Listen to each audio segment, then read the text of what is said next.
won't get a countdown. There we go. Hi everyone. Very happy to be live with Diane Saxon. Would you like to start us off, Diane, with an intro to you and your books? Yes, hello, I'm Diane Saxon, and I write psychological thrillers, sometimes termed as popcorn thrillers because you can consume them in one sitting, but they're not light-hearted. In fact, my latest book has been labelled as being my darkest yet, and this is my 12th psychological thriller.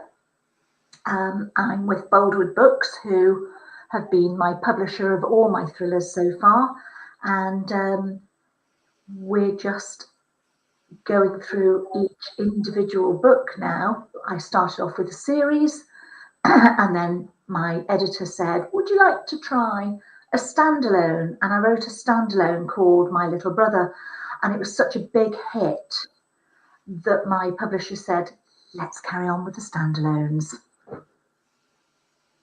Cool. Yeah, I was going to say that, because you started off with the Jenna Morgan series.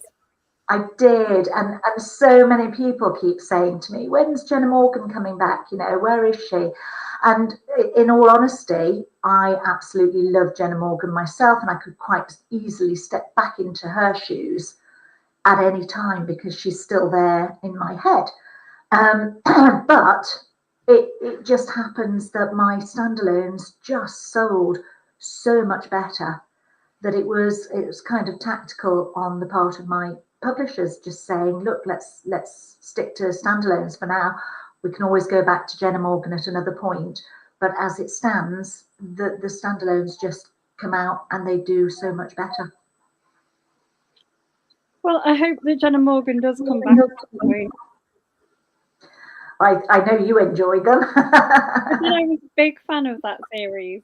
Yeah, I love them. And I think everybody actually loved the characters that I had, and the characters were and still are very, very real to me. So as I say, it would be so easy to just step back into it.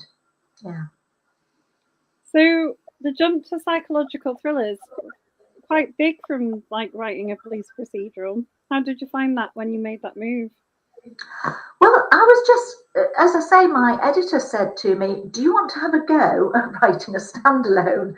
And no police. She said, you cannot have any police in this at all because we want it to be a big step away, not just, you know, you can't have any kind of police presence for this first one. Since then, I do have an occasional police presence. I think the psychological thriller side of things, as opposed to police procedural, is massively different. You do a big amount of research into police procedural, of which I actually have so many experts that I know because my husband's a retired police officer. So that in some ways, you know, I had a guiding light, if you like.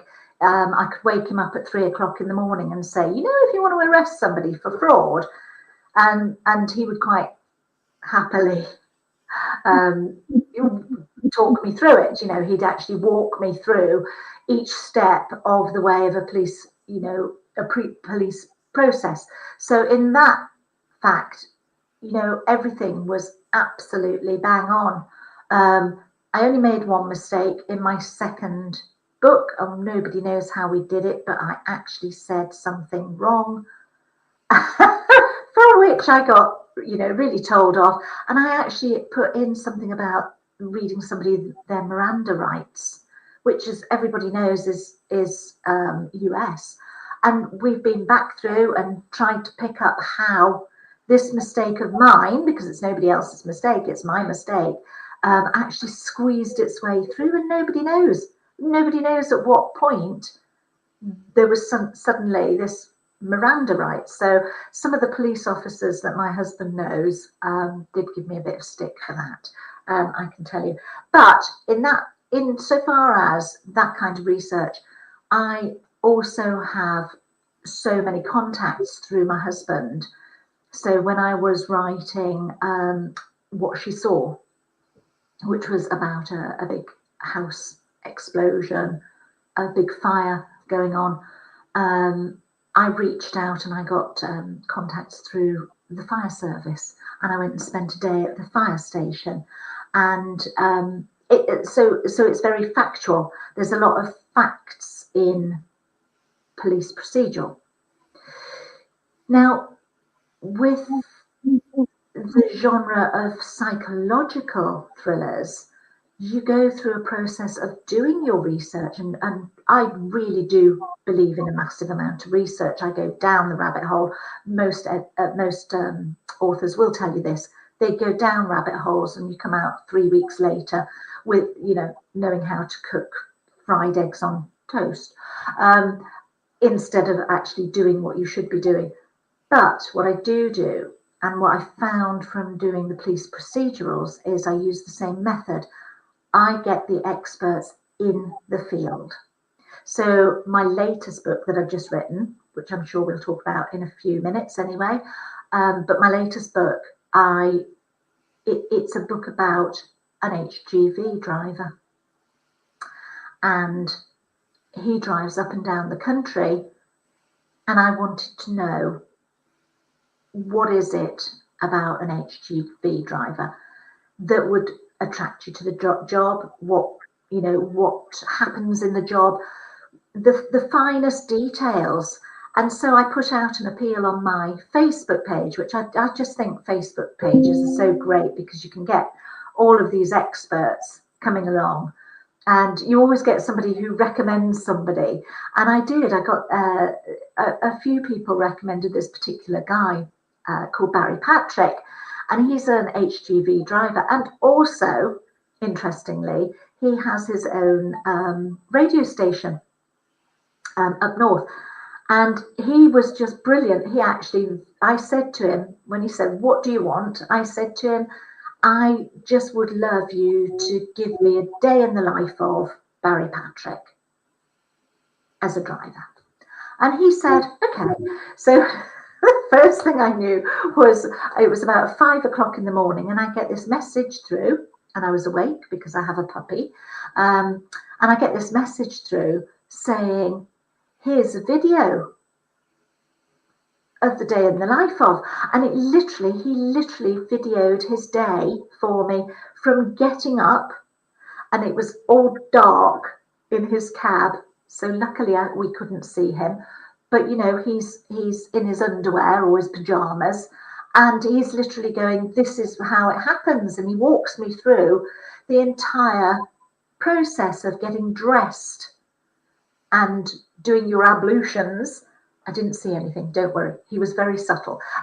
But, he walked me through absolutely everything in the day in the life of an HGV driver. And he showed me his cab, he showed me his lorry, he showed me, described everything in detail. I probably shouldn't call it a lorry, but it's, they call it all sorts. And then he gives me nicknames for different people, and the type, they call them trampers. So it was all of these kind of things. So from that point of view, you'd still do the same amount of research.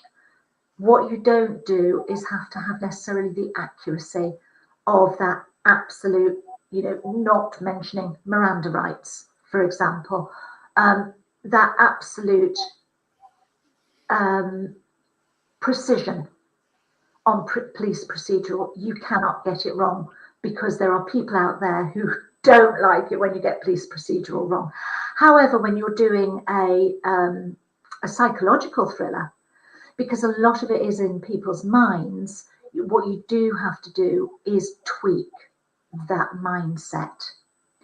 And it's amazing how many people have different impressions of where my stories are going now. Whereas a police procedural, you tend to have a very set rate of how it develops. Psychological thrillers, you can just jump off the deep end and go for it. We've got some hellos. Donna said hello, so is Leslie. And I think Dawn has on YouTube. Hello, lovelies.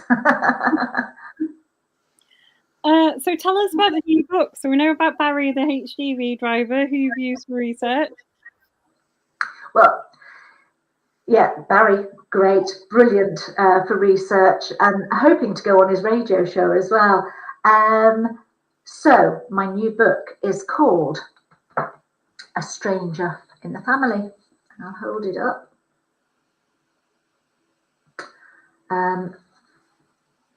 And I will point out, I have piles of books here. This isn't just for display. This is actually because tomorrow evening I've got a library event for the release of the book, and I've got almost 90 people coming. So I've got all of those books with the yellow tabs on, have already been signed. And I always like to put my own little message in as well. And then all of these books on this side and down here are yet to be signed, and I'll have to do that tonight before I go to bed. So that's a big job for me. But going back to the actual book, A Stranger in the Family, which was originally going to be called The Move, but for strange reasons, it appears that my readers like me to stick to the format of naming family members or relating it to families, because that's basically what I write, is more of the domestic noir side of things. And my previous book was called Cuckoo in the Nest, and for some reason it didn't do as well as all my previous books, so they changed the name to My Missing Sister, and suddenly it became popular. So obviously people relate me to family names in the books, like The Good Twin, The Quiet Wife, My Missing Sister, My Sister's Secret, My Little Brother. So they're all family related, and I thought I was running out of family, but apparently I can find some more. My publisher actually changed the name of the book of Cuckoo, and at the same time I'd submitted The Move, and they said, well, let's change the name of that as well. So I'm more than happy to, because I'm not precious about my book titles. If people relate my title to my books, that's fine by me. So it's called A Stranger in the Family. And this book came about because I was listening to an audiobook, and I can't even remember, I can't tell you what it was called. I was just listening to it, and there was a scene where there was a young woman who opened a box, and she was in the cellar, and there was just some piece of paper in the box, and I was like, oh no, you could do so much more with that. And you know, everybody does this, everybody does it, authors do it all over the place, readers do it, and you go, oh, you've missed an opportunity. And then I kind of let it go, and then months later, this is why I couldn't remember the book name, but months later I just started thinking, you know, if you opened a box, wouldn't you like it to be, you'd open it because there was something that was going to attract you to it in the first place. So make it a beautiful box. So, you know, when you go into TK Maxx and you see these beautiful boxes, and they've got these ornate designs on them, and you put all your paperwork and stuff, knickknacks, things in them. So that's the kind of thing I had in mind, was this beautiful ornate box. And when you open it, what do you find? Well, something that you're not expecting to find. So this mother of 3 boys and a wife, as the boys are leaving home, she decides to persuade her husband to move house, to downsize effectively, because she knows the boys aren't coming back. They've gone, the youngest ones have gone to university, the eldest one's already married, and she knows that they're not coming back to live with them in this big unwieldy house. So she persuades her husband to move house, and ends up with her doing all the hard work. And this will ring true with a lot of people. So she ends up doing all the, mucking out, all the sending to charity, all the binning, the burning, everything. And the last sort of frontier, if you like, is the attic. So she goes, bless you, she goes up in the attic, and there is this box, and she opens it, and in the box is something that she's really not expecting.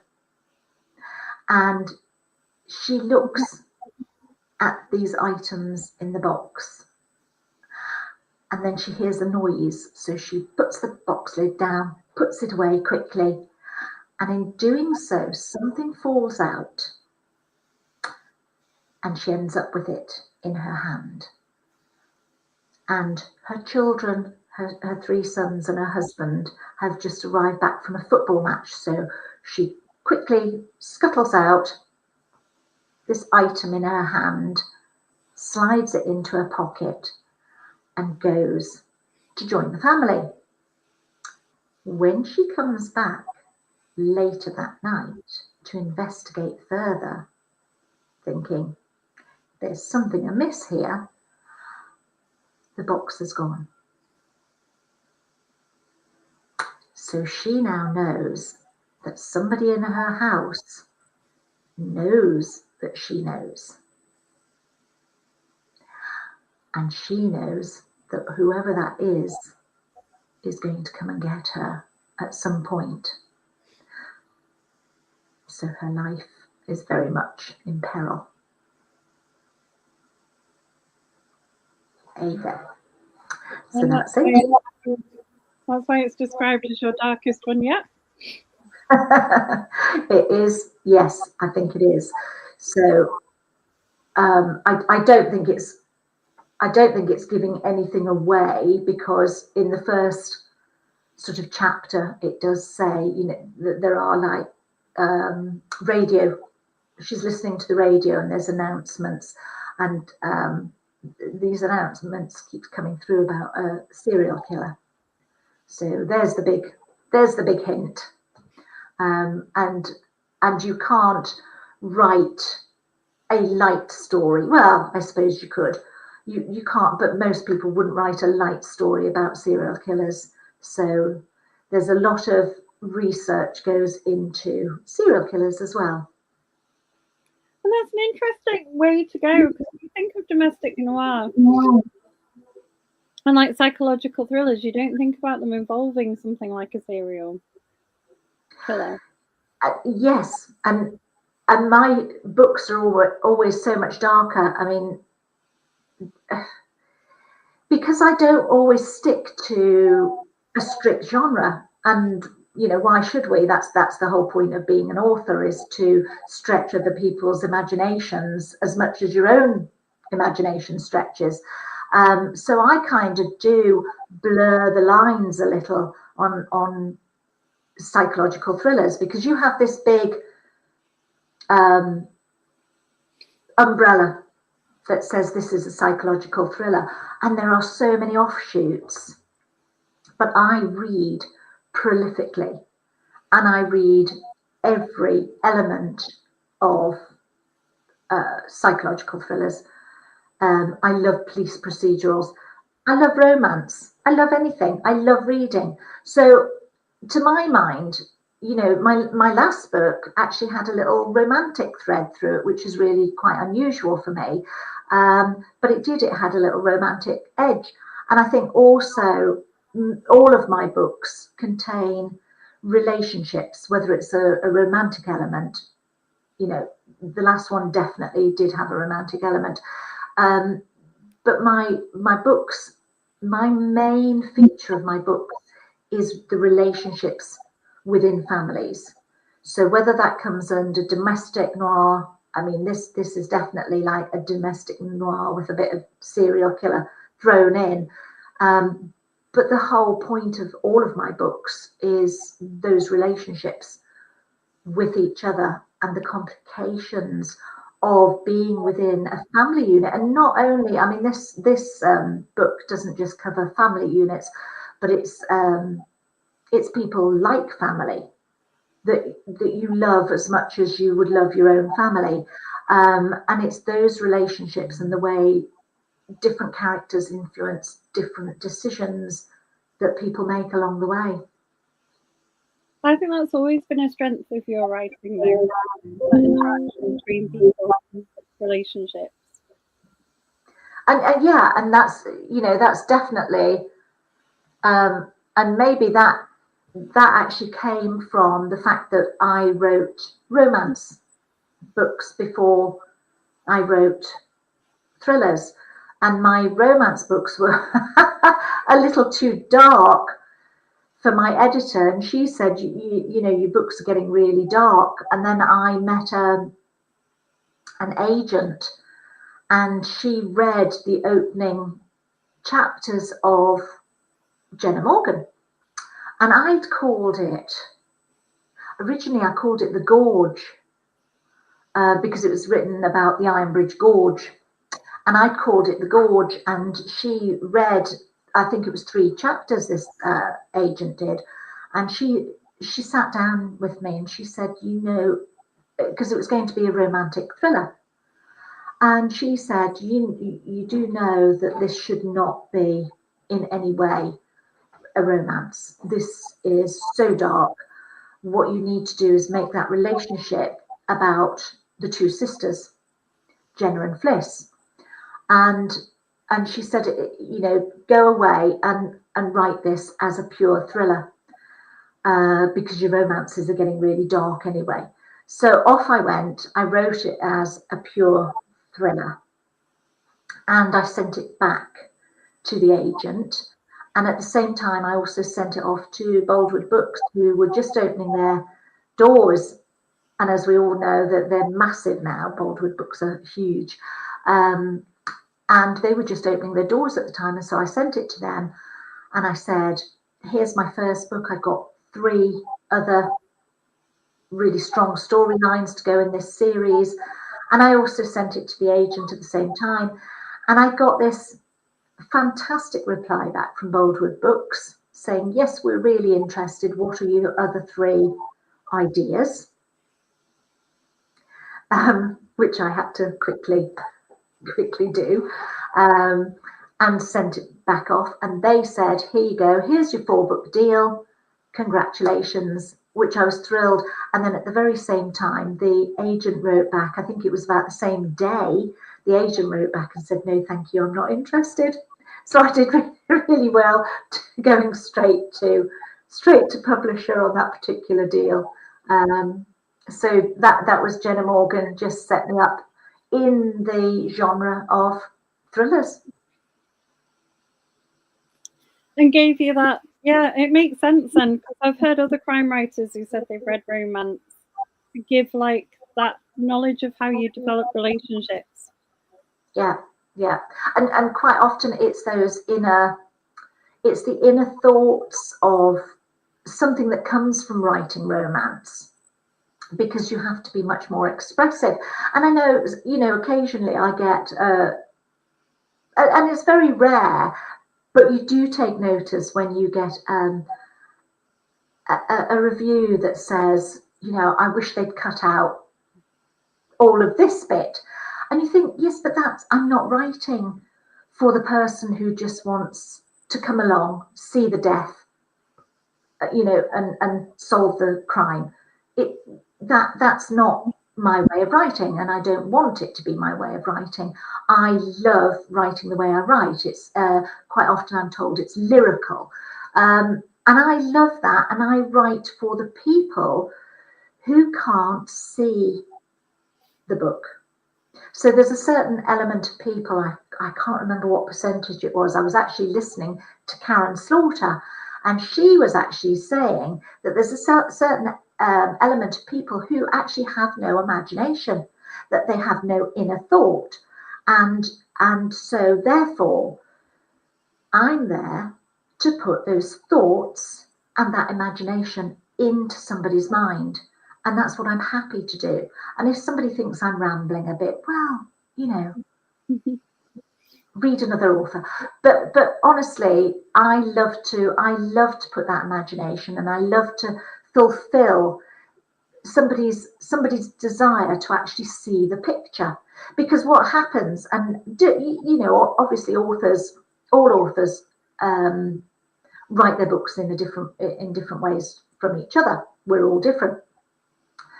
When I write a book, quite often I wake up in the morning and I have a full scene playing in my head, and it's like watching Netflix. It's like watching a movie. It is a full color description. I can see the characters, I can see the movement, I can see everything. And what I want to do is take that color, that movement, those characters, and I want to put them on the page so that everybody else can see them too. So that those people without an imagination get to read the full description. I thought when you were saying that, you meant the people who don't picture like the images in their head. Yeah, quite often. So, you know, you get some people, they did a test that go, I've got an apple in my hand. Can you see it? And 60% of the audience will say yes, and 40% will say no. So then you say, right, well, the apple is green and it's shiny and it's got a little red blemish on one side. Can you now see the apple? And then more of the audience will see that apple in your hand. And then you say, and the stalk has got a tiny little leaf and it's coming off it. And there's a little caterpillar on that leaf. And then more of your audience are then intrigued, and they're sitting forward and they're going, let me see that caterpillar. And that's the way I work, is putting in there's the whole apple, and here's the detail, and the finer detail. So that's the way I work. Which is appreciated by people like me who don't see pictures and read. So do you not have pictures in your head? No. So when you're reading a book, if I put those pictures in your head, and I think this is why you like the Jenna Morgan, you can actually read and get the description, so you're getting a full description rather than just a partial, because your imagination doesn't fulfill the rest of that scene. If you're just, you know, he came into the room, he killed the man, he walked out. Me, I've got all the blood, I've got all the guts, I've got everything spilling everywhere, I've got people vomiting, you know, and I do the whole thing.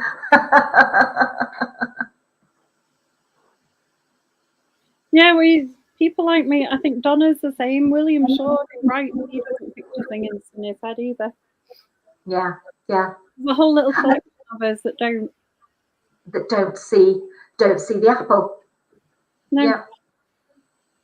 Exactly. But yeah, that is a true, and there's quite a big percentage. I know that, I can't remember, it was Karen Slaughter. I was watching one of her, she did a library visit, and she was the one who actually brought it up, and I thought, that's really interesting. And then I went away and had a good look at it, and it's true. And I was really shocked, because I've got such a vivid imagination that I can't actually, you know, there is a difference between my imagination and insanity. So I do know that it's my imagination. So, you know, I can go out and let's say I've got a puppy Dalmatian. Most people know. She might run up to somebody and to say hello. She might, they go to say hello back. She might jump up at them. They might shout at me. I can come home, and that tiny little incident, I can blow up into the man grabbed me and threw me on the ground and stamped on me and, you know, and kicked my dog and that kind of thing. But I do know it's an imagination. I don't really, you know, I don't come back and describe that to anybody here, but that little scenario will run round like a mouse on a treadmill. It'll run round in my mind, and it'll pop out at some point where, you know, that man does attack a woman with a dog, and so on and so forth. And that's just how my imagination builds. Well, I always love hearing how people come up with ideas and things, and how they use it in their like things. So you've used it to create all these wonderful things that we read. Yeah. My creativeness comes out in like, can I like make a little car and put a jelly baby in it as a crash test dummy? And I remember Donna Morfitt messaging Donna Morfitt and saying to her, Donna, have you any, because she was studying forensics, I think, at the time, and I'd been studying forensics as well with the University of Durham, and I messaged her and I said, Donna, I need to find out how to defrost a child-sized turkey. And she said, oh, well, you know, what size? And I said, well, they'd be about 8 or 9. And so is that sort of imagination of triggering what's going on with this child-sized turkey and having to do your research and keep it in the confines of decency. And it's always handy, isn't it? Like with this, going back to the experts, it's always handy when you can tap on someone who knows something. So Donna's a good person. People use like through it all the time to find people out. Yeah. I get questions occasionally about like DNA, but yeah.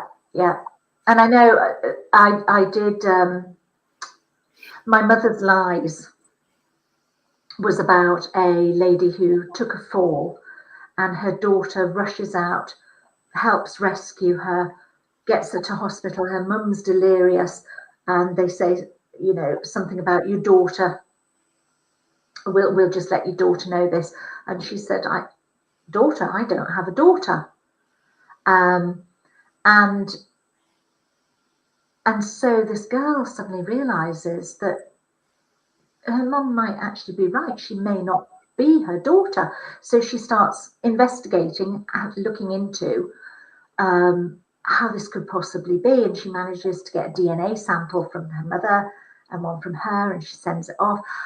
Honestly, the response I got from people who had done, you know, the DNA testing, and it was shocking. I spent so long because it was so interesting, and I had brilliant conversations with people who told me so much, really kindly told me so much, so that I could just, you know, lift all of that knowledge from them, because I didn't want to do DNA testing. I mean, I'm not going down that rabbit hole at all.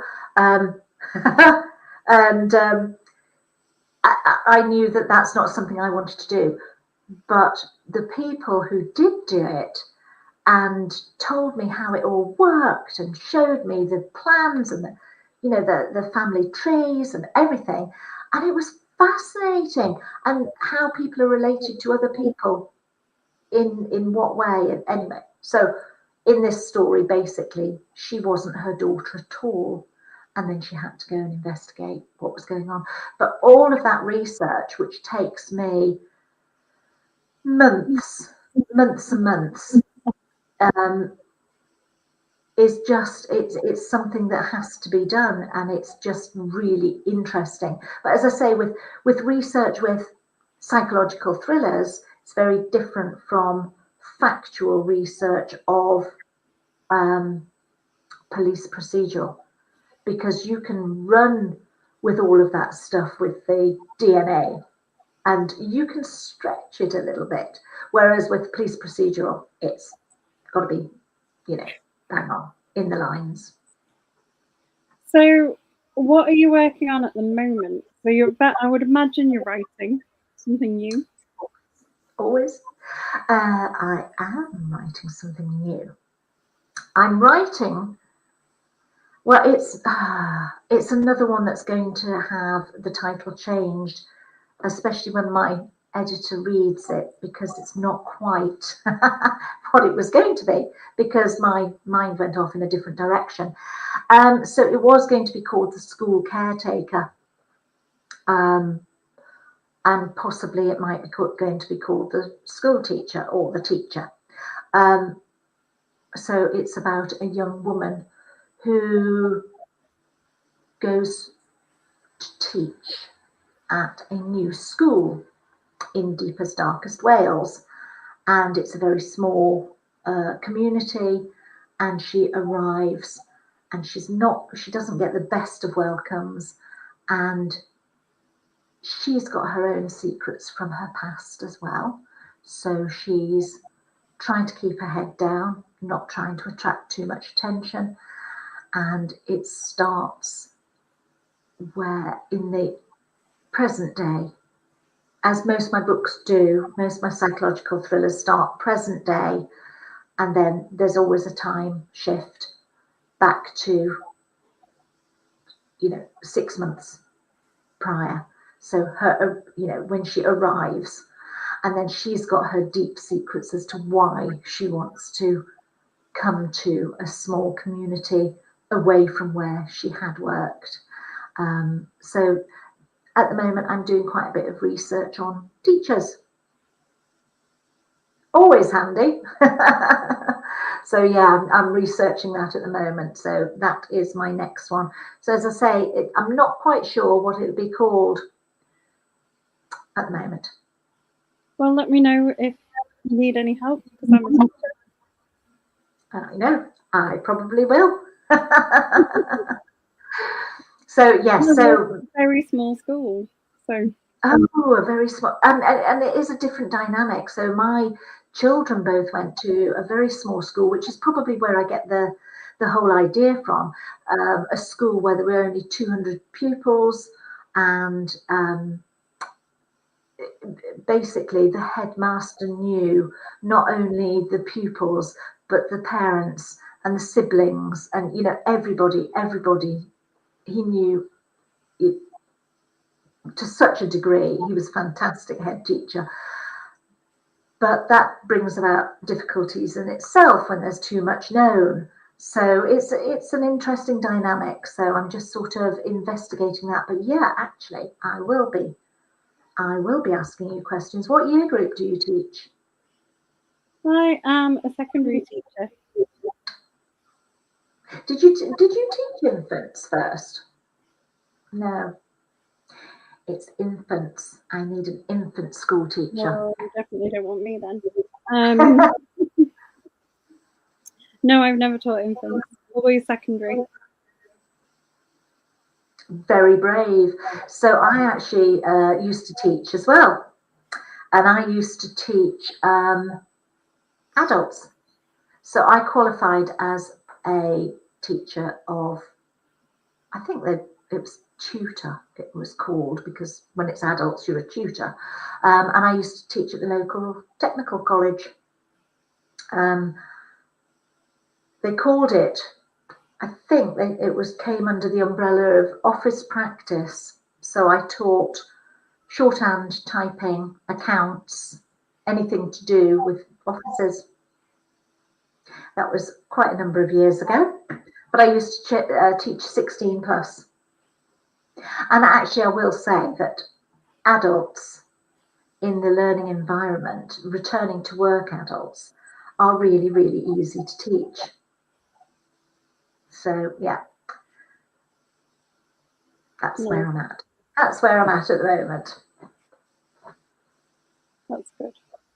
Fun to teach as well, different subjects, isn't it? I teach science and maths. Nice. Hard? I expect it's not hard after you've done it for so many years. No, it's fine. And probably you've got to do what's in your skill set, haven't you? I wouldn't be any good at teaching office skills. Exactly. I mean, I used to. So When I the very first time I taught, and this is going to come out in the book as well, this is kind of one of the things that I am just juggling with a little bit. I've got the whole of the beginning written, and it's very dark, of course. But basically, when she first arrives, she's only just qualified, and she's done her, you know, it's slightly different these days, I believe, with teaching. You do 2 years sort of monitored, I think they call it. It's you're an early career teacher. That's right. So basically, she's just done that. She's just finished that, and she's obliged to move for her own reasons. And when she gets to this new school, she thinks she's going to be teaching the same year group. So like 5-year-olds, the 4 or 5-year-olds, when she arrives. But she's suddenly told, no, you're actually teaching year 6s, which is a vast difference, because obviously they do the SATs and everything else. So it's vastly different. So what happened to me when I first started teaching, I got a phone call saying, can you come and stand in for one of the teachers? They've actually had an emergency hysterectomy. They'll be gone for 6 months. We need somebody. You can do it. It's shorthand class. So I turn up on the day, because I worked full time during the day as well. This was in the evening, and I turned up on the evening and went in, and the head of department said to me, it's a massive technical college, and I turned up on the evening, and she said, here you go, she's actually written, you know, the lesson plans. And in those days they were handwritten or typewritten or whatever, and she handed them to me, and I looked at it and I went, this is T-line shorthand. I do new era shorthand. And that's kind of like saying to somebody, oh, you teach French, therefore you'll be able to teach German. It's completely different languages. And I was so shocked. And I remember the head of year just turned around to me and she said, you'll be absolutely fine. What you have to remember is you've got the lesson plan there and you know more than they do. So I taught a subject that I'd never even studied for 6 months. So kind of, this is where this, you know, my character's at, is she's going to have to be teaching year 6s, whereas she was expecting to teach year 5s. And you do adapt, but it will give you that momentary. So you always want, when you're developing a character, you always want them slightly on the back foot so that they're not comfortable. They're always going to be, oh my God, I've got to do this. I've got to teach these children. And I've got, you know, a horrible teacher to deal with, and I've got the headmistress who thinks I'm useless, that kind of thing. So you always want that feeling of being out of control, just edging in all the time. Which is brilliant. So you've got a library event tomorrow. I have, yes. What other events have you got coming up? I have got I've got another library event in Madeley, which is local Telford and Wrekin library. And at the moment, do you know what? I'm not sure. I haven't even looked really this year. I'll be going to, I'll be going to some of the big events that I always go to. I don't know. I haven't really sat down and planned my diary this year yet, which is unusual for me because I normally have it all planned out. But I've got lots of things going on personally this year. I have my youngest daughter's wedding. So things just, you know, other things just have to take a bit of a back seat for a little while. But I normally just pitch up and go, yeah, I'm going there. I just appear somewhere. What are the big events that you normally go to then?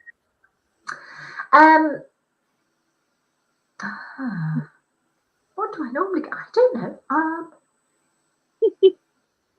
I've gone completely blank. I can't even remember.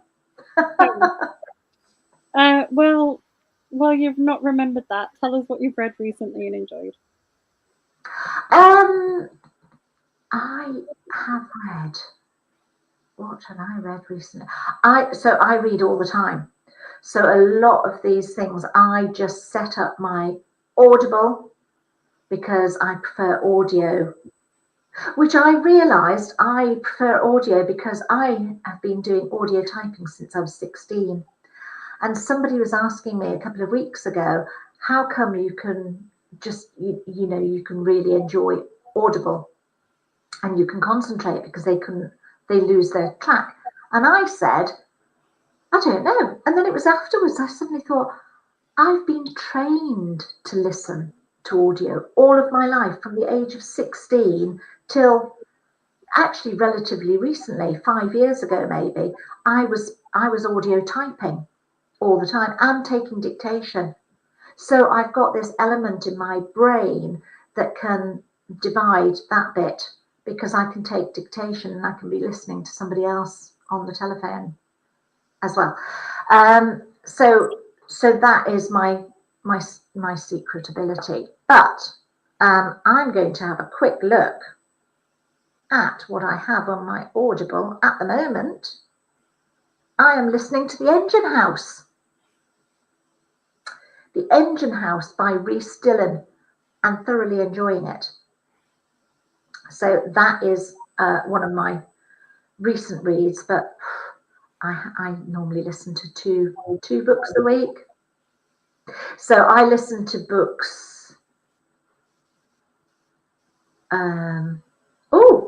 I have got In the Blink of an Eye loaded up, and I'm going to do the Maidling thing. I'm sure that's that lady. In the Blink of an Eye, I'm doing it with her. So basically, I read so many books that, I'll tell you one of my favourite authors. I'm going to mention Ross Greenwood. He's really, really popular with the UK CBC. But I read all of his books as a beta reader. Well, edited. We edit each other's books and critique. So I always have fun with his books, love his books. But Joy Ellis, can't go wrong with a Joy Ellis book.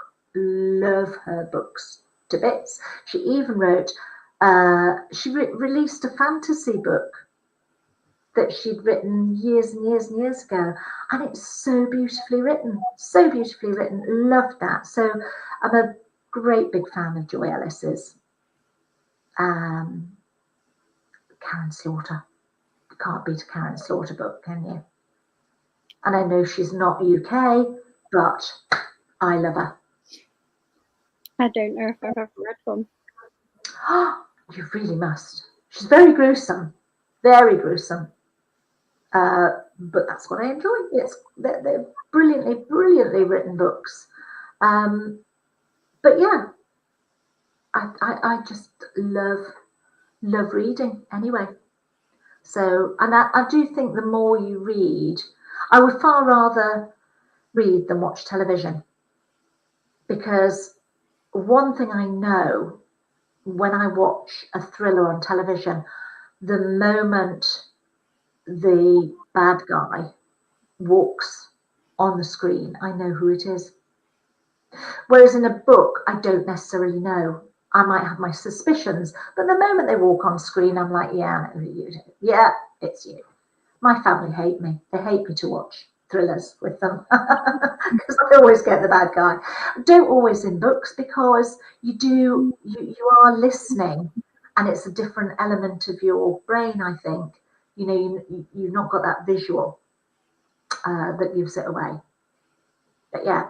So probably 2 books a week I listen to, because I have chickens. So while I'm cleaning out my chickens, which takes a couple of hours, I'm scrubbing them out, cleaning toilets, things like that. I've always got an audio, and I always have an audio book on when I'm cooking as well. So that's my downtime. I love to listen to audiobooks. See, I would read a physical book even while I was cooking. I do love a physical book. I will read a Kindle, I'll read a book, but quite often what I find is that if I'm on the computer all day writing, or editing or whatever, promoting, whatever I'm doing, I don't necessarily want to tax my eyes anymore. So I just, and also Audible, you can just, audiobooks, you can just be doing anything else. I'd listen to it in the car. I'm not listening to them. I don't listen to them so much when I'm out walking, because that tends to be my time for my imagination to develop, and watching my puppy, because you have to do that. Otherwise, God knows what she'll do. And I'm thinking through my scenes in my books. But other things where I'm actually physically doing things like driving or cleaning chickens or cooking, I do tend to listen to books. That's always good. I tend to read a lot of stuff for the author chats. Sorry, you tend to. Mm-hmm. So I love when I'm away. I tend to take physical books because I love the feel. I still love the feel. There's nothing like picking up a real book and it's the smell and the feel, and it's everything about a real book that just makes the whole experience so good, isn't it? You just pick up a book and go, oh. And I must admit, I've rather taken, this is a large print. I don't know whether you can see that. It's a large print, and I always buy myself the large print. We get them obviously a special price. I always buy a large print for myself, because when I'm doing readings, I like to sit and be able to see the words clearly. And it is less taxing on your eyes, so I love large print. My local library always buys large print off me as well, for their people who haven't got such good eyesight. It's good. It's really good that you've got a good relationship with your local libraries. It is. I do. I've been very, very lucky. I've got, within the Telford and Wrekin area, they've made a few community libraries, and they're really well run. And so I've developed a relationship, so I can go to any one of them. They always buy my books every time I have one released, so that they can lend them out to the book clubs. So they always they buy 10 or 12 of my paperbacks, and then they always buy a hardback and a large print as well. So yeah, it's really lovely of them to be so supportive. It is. That's really nice of them. Now we've got about 5 or 6 minutes left. Let's remind people who are watching about the book that's coming out. Okay. The book is A Stranger in the Family. And so many times I've gone to call it A Stranger in the Library. I don't know why, but that's the way I think of it. And this is released on Friday. It is already up on pre-order for paperbacks, Kindle, and audiobook. So it's already on pre-order for those. I think the hardback comes out on the same day, but I'm not sure. I'm not sure I've seen that for pre-order, but it may be. It may be that they're all up for pre-order now. And it is the story of a woman who is moving house, and she goes up into her attic and finds something in a box that she knows should not be in her attic. And when she opens it, she's really surprised. And she starts to worry that this is not something good. She gets disturbed, puts the book away, comes down the attic steps, and when she goes back up later that night, the box has gone. And she knows that the person who's taken it is one of her family. Which is every time you're selling it to me, I'm like, gotta go back and stick that on pre-order.